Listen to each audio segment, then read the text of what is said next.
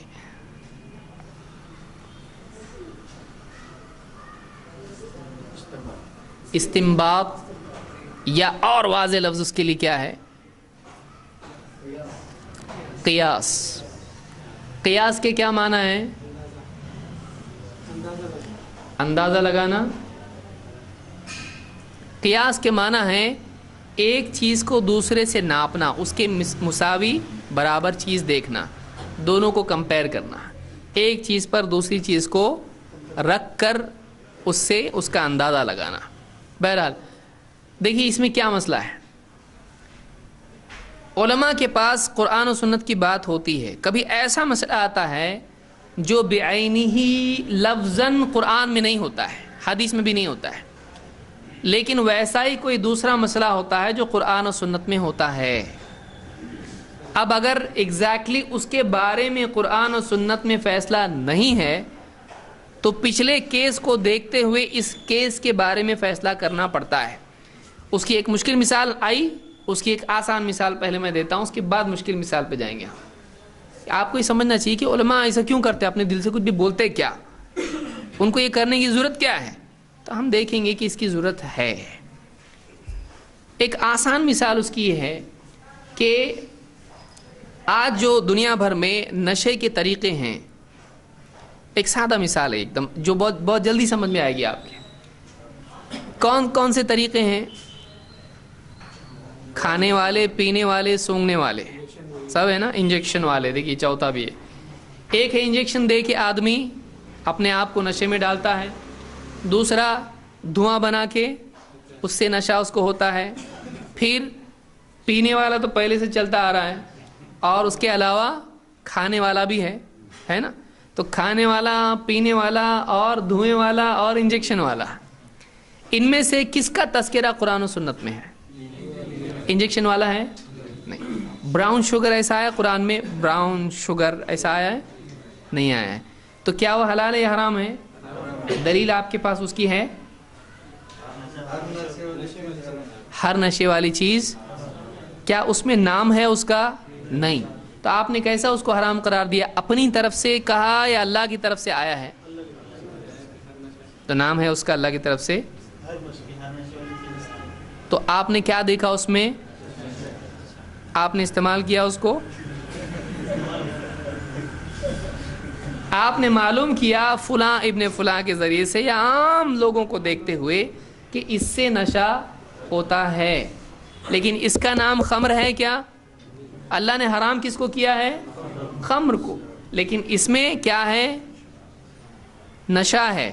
خمر کیا کیا جاتا ہے؟ پیا جاتا ہے. یہ کیا کر رہا ہے؟ کھا رہا ہے اس کو. یہ کھا کے بھی نشہ ہو رہا ہے اور وہ پی کے نشہ ہو رہا ہے. تو دونوں میں کامن چیز کیا ہوئی؟ نشہ. تو وہ جب حرام تھی کس وجہ سے؟ تو یہ بھی کیا ہونا چاہیے؟ اس کو کیا کہتے ہیں؟ قیاس. اس کو کہتے ہیں قیاس. ایسی اور بھی مثالیں بہت ساری دی جا سکتی ہیں. تو قیاس میں 4 چیزیں ہوتی ہیں: اصل, فرع, علت, حکم. کیا ہوتا ہے اس میں؟ 4 چیزیں: اصل, فرع, علت, حکم. یعنی 2 پہلے 2 بعد میں. اصل اور فرع, مین مسئلہ جو ثابت ہے. کون سا مسئلہ ثابت ہے؟ خمر کا. وہ کلیئر کٹ ہے, ٹھیک ہے. دوسرا اس کا فرع اس کی ہے یا اس کی برانچ ہے, اس کی برانچ ہے, اس سے دوسرا اور ایک نکلنے والا مسئلہ جو اس پہ رکھ کے ہم چیک کر رہے ہیں. وہ کون سا مسئلہ ہے؟ گرد کا, براؤن شوگر کا. ٹھیک ہے. تو ہم اصل مسئلہ شراب کا, اس پر ہم تول رہے ہیں کس کون سے مسئلے کو؟ براؤن شوگر کے مسئلے کو. اب ایک ہے علت. علت یعنی وجہ. شراب کیوں حرام ہے؟ اس میں کوئی وجہ ہے؟ نشہ اس میں وجہ ہے.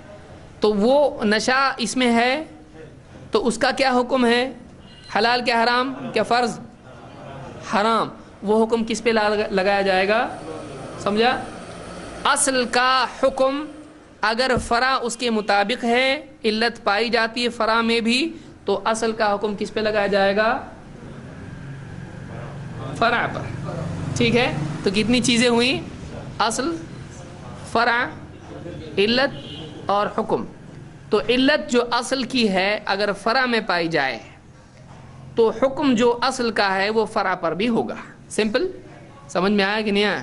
کیا واپس سے بولوں؟ دیکھیے 4 چیزیں ہیں، اصل اور فرع، مین اور اس کا برانچ.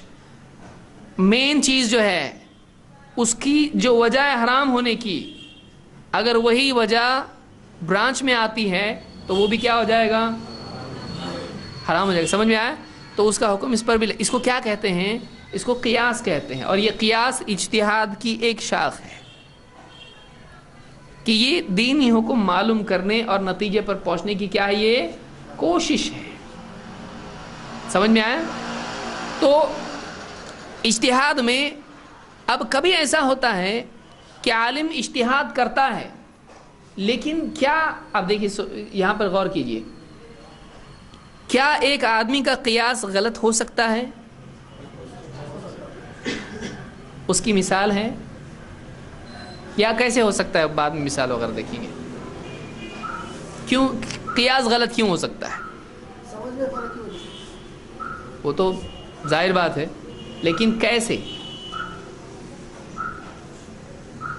سارا پرابلم سمجھ میں ہی ہوگا، لیکن کیسے؟ ہاں مثال پانی لاؤ، ایک نے ایک گلاس پانی لایا، ایک پورا جگ بھر کے لایا، تو سمجھ میں. تو یہاں قیاس کا مسئلہ ہے، یہ سمجھ کا مسئلہ ہے، انڈرسٹینڈنگ. ٹھیک ہے، وہ بات اپنی جگہ درست ہے. سمجھنے کی وجہ سے، سمجھ میں فرق کی وجہ سے عمل میں بھی فرق ہوگا. لیکن قیاس کے مسئلے میں میں پوچھ رہا ہوں کہ غلطی کیسے ہو سکتی ہے؟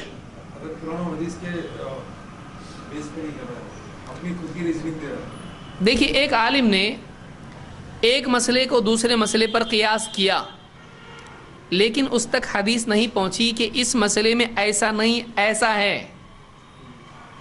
تو اب اس نے قیاس کیا اور فیصلہ دے دیا، جبکہ اس کا حکم الگ تھا.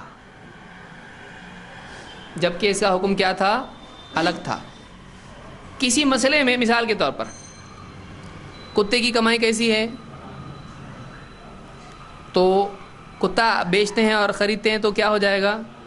حرام.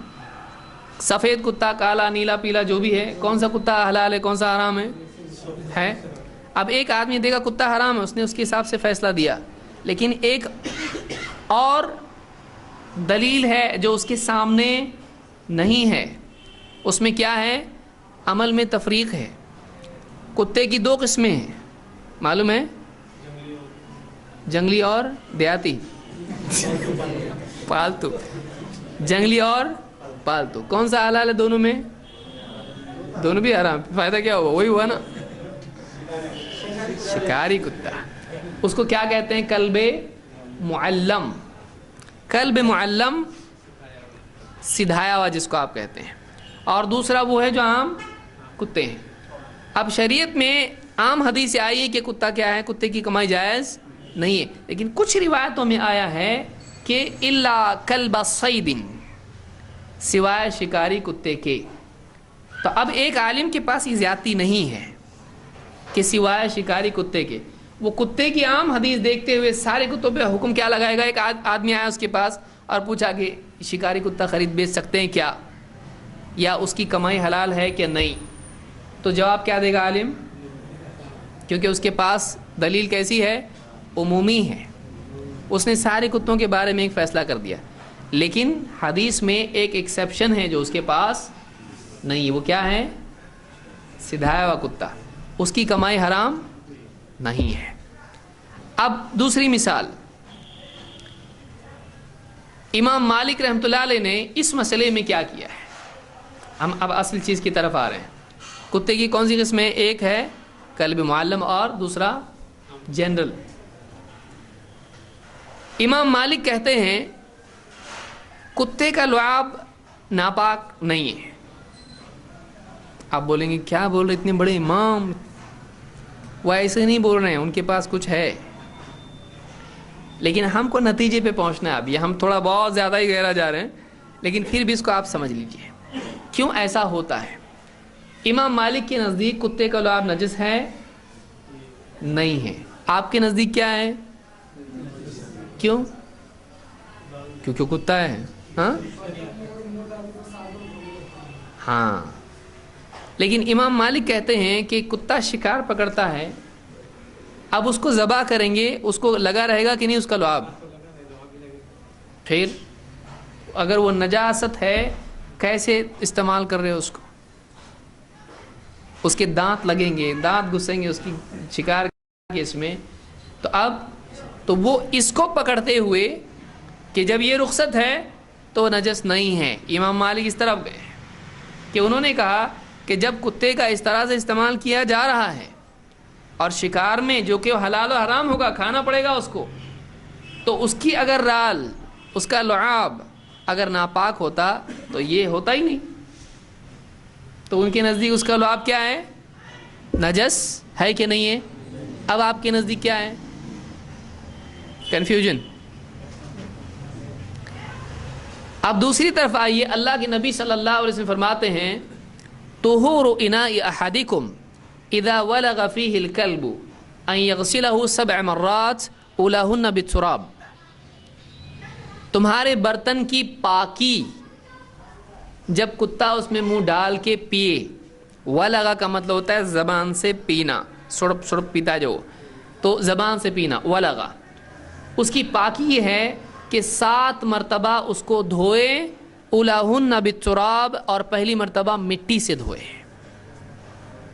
اب دوسرے علماء کیا بولتے ہیں، اگر اس کا لعاب نجس نہیں ہوتا تو یہاں پر پاکی کا لفظ آتا، پاک کرنا برتن کو، اور الٹا 1 مرتبہ نہیں، کتنی مرتبہ؟ تو اس کا لعاب تو عام بھی نجاستوں سے زیادہ ڈینجر ہے. تو اب کچھ علماء ادھر کیا بول رہے ہیں، عام گندگی سے زیادہ گندا ہے وہ، اور امام مالک کیا بول رہے ہیں، گندا ہی نہیں ہے وہ. ایسا ہو سکتا ہے کہ نہیں؟ اب آپ کس کو مجرم قرار دیں گے اس میں سے؟ کوئی مجرم ہے اس میں؟ کسی نے اپنے دل سے کچھ بھی بول دیا؟ نہیں. ان کے نزدیک کتے کا استعمال ہونا شکار میں اور اس کے لعاب کا جانور کو لگنا اور پھر بھی اس کو جائز رکھنا، اس کو ذبح کر کے کھانا، ان کی نزدیک وہ وجہ ہے. اس کی وجہ سے انہوں نے اس پہ دھیان دیتے ہوئے، اس چیز کو مد نظر رکھتے ہوئے اس کے لعاب کو بھی کیا کر دیا؟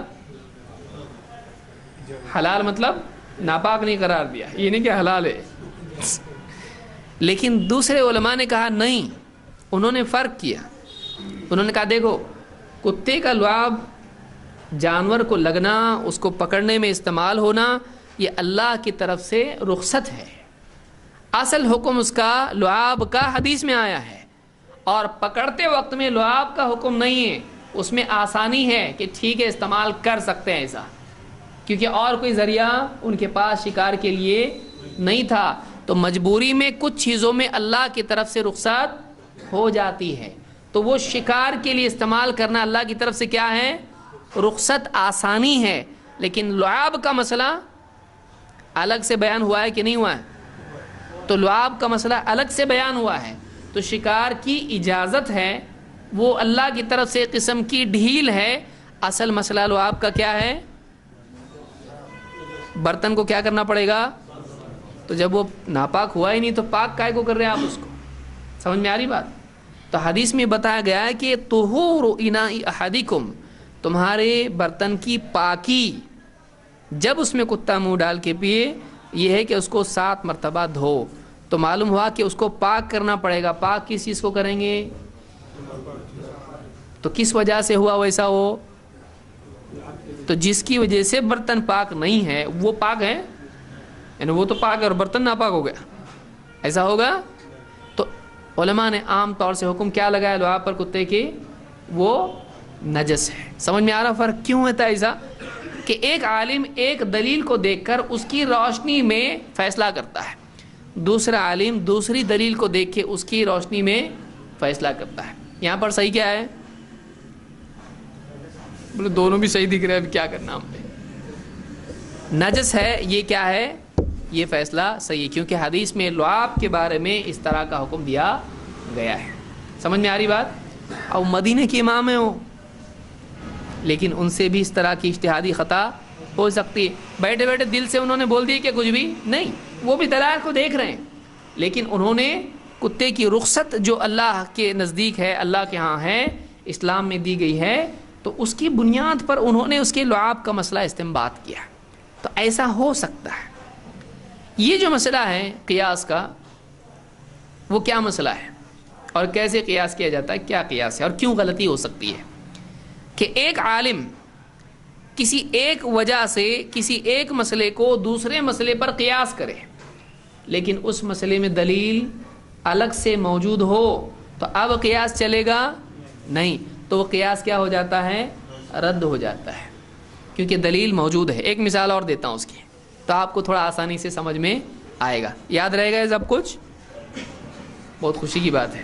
پھر پوچھنے والا ہوں میں، دین میں آپ یہ بتائیے کہ نماز افضل ہے یا روزہ؟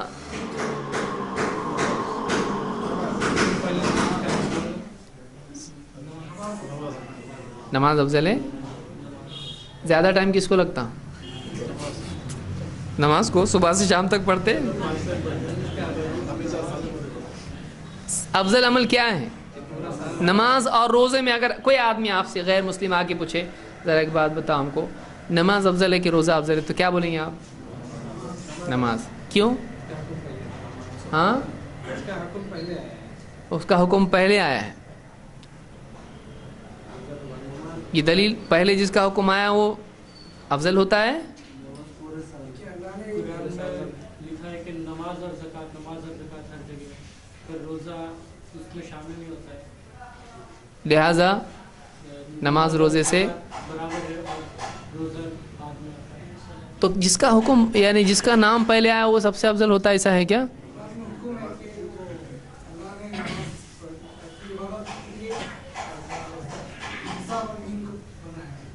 تو روزہ عبادت نہیں ہے، تو وہ کہاں سے آیا؟ وہ تو بات کر رہے ہیں ہم لوگ، وہ تو کیس ہے، اس کی دلیل کہاں ہے؟ وہ سٹیٹمنٹ ایک سٹیٹمنٹ ہے، وہ پروف نہیں ہے.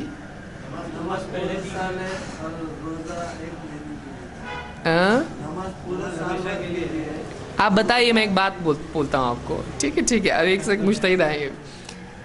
قرآن میں اللہ نے کیا فرمایا؟ اقرأ بسم ربک الذی خلق. تو قرأت افضل ہے کہ نماز افضل ہے؟ اب آپ لوگوں کی دلیل میں لے رہا ہوں. تلاوت کرنا افضل ہے کہ نماز پڑھنا افضل ہے؟ ہاں، تو پہلے کیا حکم ہے؟ دکھ رہا نا؟ پہلے حکم آیا اقرا، تو اب افضل کیا ہوا آپ لوگوں کے اصول کے حساب سے؟ اقرا. لیکن صحیح نہیں دکھ رہا ہے. دلیل ہے، اللہ کے نبی صلی اللہ علیہ وسلم نے کیا فرمایا؟ وَاعْلَمُوا أَنَّ خَيْرَ أَعْمَالِكُمُ الصَّلَاةُ. اس بات کو اچھی طرح سے جان لو کہ تمہارے سارے اعمال میں سب سے افضل عمل کیا ہے؟ نماز ہے. تو یہ کیا ہو گیا اس مسئلے میں؟ نص قطعی اس کو کہتے ہیں. یہ دلیل ہے اس مسئلے میں، کلیئر کٹ سٹیٹمنٹ ہے، اس میں کوئی اس میں کوئی کنفیوژن نہیں ہے. سارے اعمال میں افضل عمل کیا ہے؟ اور پھر اور قرائن ہے جس سے معلوم ہوتا ہے کہ نماز افضل ہے.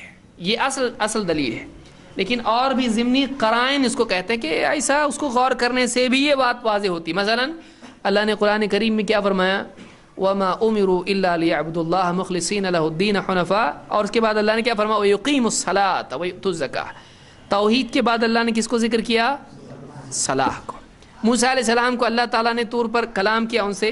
جب موسیٰ علیہ السلام پہلی مرتبہ آگ دیکھی تو اللہ نے کیا فرمایا؟ اننی انا اللہ لا الہ الا انا فاعبدنی واقم الصلاۃ لذکری.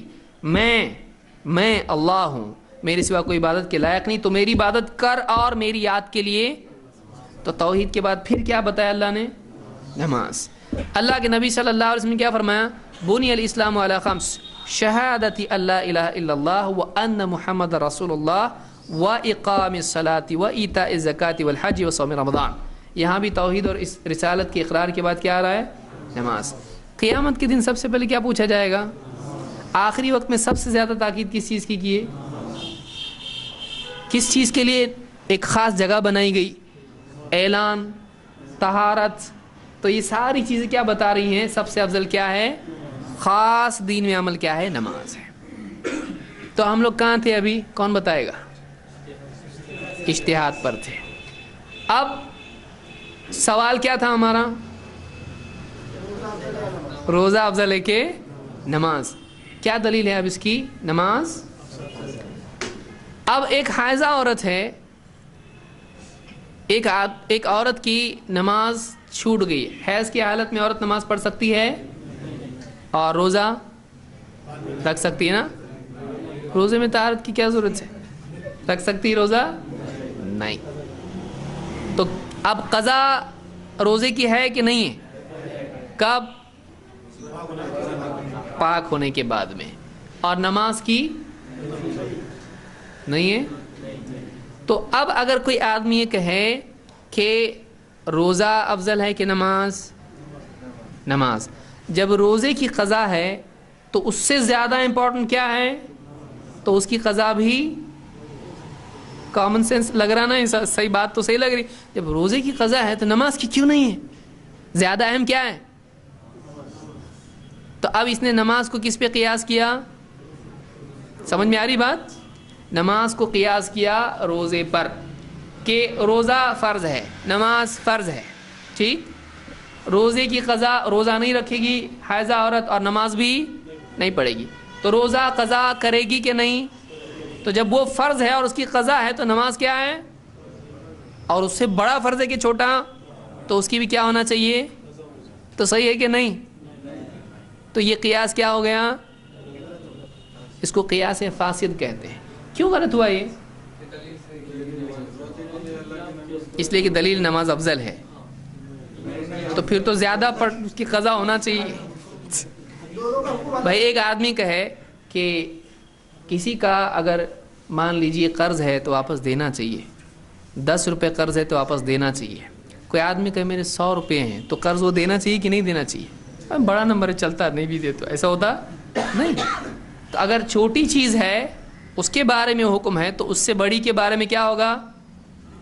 ایک آدمی کہے کہ کسی کی پٹائی نہیں کرنا چاہیے، کیوں؟ گناہ ہے وہ، برا ہے، ظلم ہے وہ. اور قتل کرنا کیا ہے؟ قتل کرنا الگ ہے. تو قتل کرنا کیا ہو جائے گا؟ اس سے زیادہ برا ہوگا. سمجھ میں آ رہی بات؟ تو جب یہ برا ہے تو قتل کرنا اس سے بڑا ہے تو وہ اس سے برا ہوگا کہ کم برا ہوگا؟ سمجھ میں آ رہا؟ تو اب نماز اور روزہ، روزے کی قضا ہے. کیوں ہے قضا؟ وہ فرض ہے کہ نہیں ہے؟ فرض کی قضا ہوتی ہے کہ نہیں ہوتی ہے؟ ہوتی ہے. تو فرض ہے، چونکہ وہ نہیں رکھ پائی روزہ عورت اس حال میں، تو اس نے بعد میں کیا کیا؟ اس کو قضا کیا. اور نماز اس سے بڑا فرض ہے کہ چھوٹا؟ تو اس کی قضا ہونا چاہیے کہ نہیں ہونی چاہیے نا؟ اچھے مفتی حضرات کون بتایا آپ کو؟ قرآن میں لکھا ہوا ہے. میں تو نہیں پڑھا آج تک کبھی. کہاں ہے؟ کیا ہے بتائیے. ایسا آہستہ بولے جیسے نکاح میں ہاں قبول کیا میں نے بولا. بولو کیا ہے؟ ہاں چھوٹ جائے تو اسے پورا کیا جائے، لیکن نماز یہ ہو جائے تو اسے پورا مت کرو، ایسا حدیث ہے ایسا پکا؟ ہاں ایگزیکٹلی.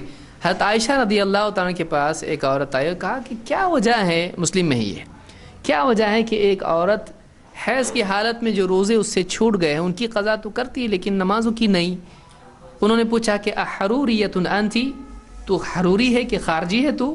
کیونکہ حرورہ کا مقام ہے جہاں خارجی رہتے تھے. انہوں نے کہا کہ حروری ہے کیا تو؟ اس نے کہا نہیں، لست بحروریۃ ولکنی اسأل، میں حروریہ نہیں ہوں،